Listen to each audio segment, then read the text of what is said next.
Pops, and yeah, this is my first time watching Public Enemies. I had a great conversation with Arwen Avalon about Johnny Depp and Johnny Depp movies, things like that. But this was on that short list of his quote really good or great films that I have never seen. So I want to knock this out. I love historical biopic pieces. I love a cast like this. It's just completely loaded. Besides Johnny Depp, you're talking about Christian Bale was the co-star, or may really kind of be more of his story. He plays the FBI agent that's hunting him down. So Johnny Depp plays John Dillinger, the famous robber, bank robber, and criminal of the 1930s. He's hunted down by FBI agent Melvin Purvis, who's hired by J. Edgar Hoover, played by Billy Crudup.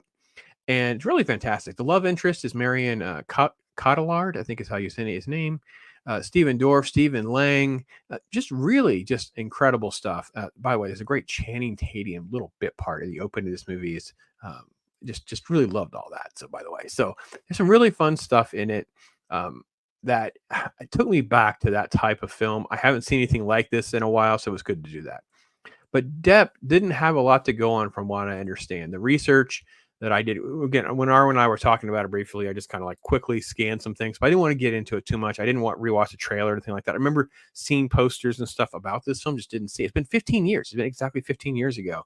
So he didn't have exactly enough, but he kind of has some of the smiles and quirks that you see in photography and mug shots and some of those kinds of key elements to bring Dillinger to life.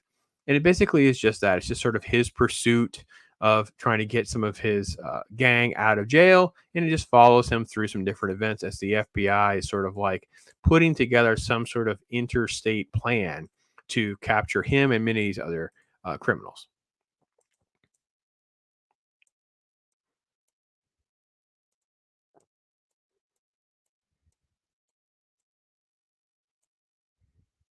So as mentioned early in the film, that he basically is breaking them out of this jail. It's his gang, and the other piece of the story early on is Christian Bale's character Purvis running down Channing Tatum as Pretty Boy Floyd, which was pretty ruthless, or running him down and shooting him basically in the back, and kind of watching him bleed out. It was pretty intense. I liked it a lot, but I like the fact that it sets up the fact that you have these two characters that are at the top of their game that are going to go up against one another, and that's what they're kind of going for as the film moves forward.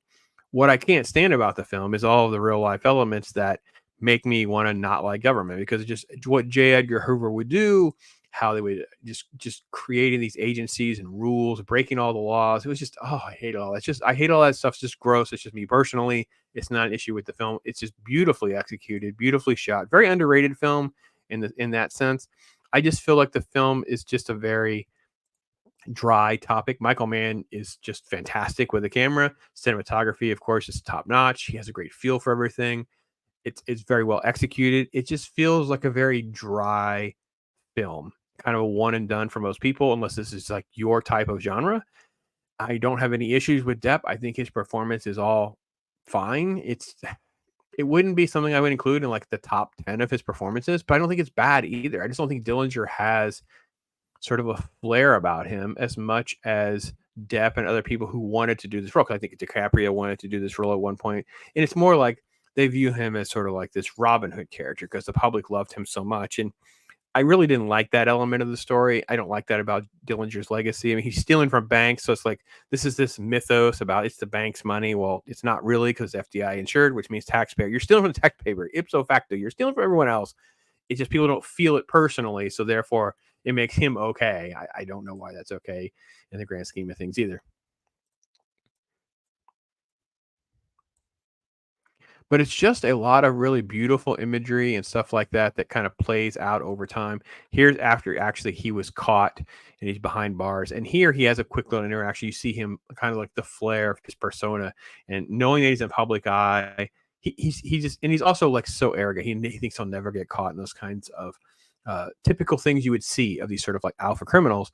But this really does play well into some we know historically, some of the imagery, the way the shots were laid out, and things like that. It was difficult to know that he basically was only brought in and fell because uh, Hoover and them got to someone in his team. Basically, they had a woman who was running a brothel.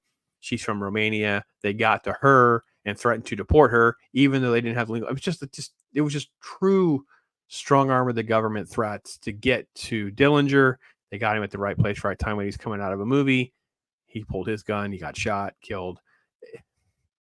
So it's just it is a story. It was true. It works. It was fine. I don't have any major complaints. It's kind of like a one and done film. But if you like these kind of movies, it's at least a 3-star movie. It's probably better than that. It just depends on your taste of things because it's pretty much a dry drama historical biopic.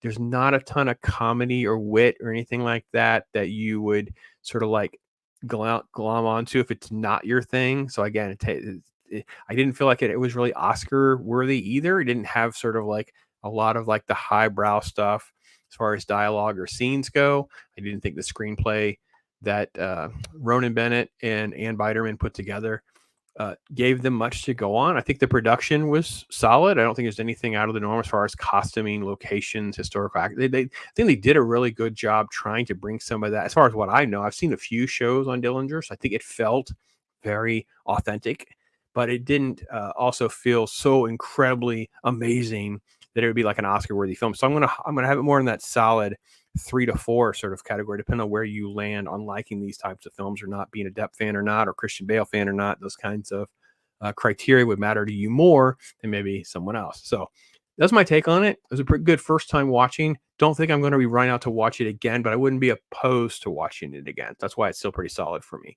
So that's my take on it. Love to hear more from you guys, especially if you've seen this or you like it more than others. Maybe others you'd recommend. I like this way more than the J. Edgar Hoover biopic with DiCaprio. I couldn't even get through the whole movie. I can't stand the Hoover story and impact. To me, it's one of these things historically. I just have a problem with it all. So, so bear with me of my own personal bias of trying to step back a little bit and admit how much that's all negative for me personally to have someone who just abuses their power, takes advantage of people, breaks the law. They themselves are bigger. There's actually a great line in this movie.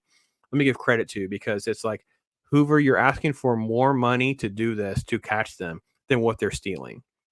And it was so true. And it's so true to this day that the government would more than happily pay 10 times the amount of the damages to just feel authoritarian, to feel like they're the grand police that they are. And that was probably one of the best moments of the film for me. So anyway, that's my take on it. Love to hear more from you guys. Take care, everybody. I am Pops.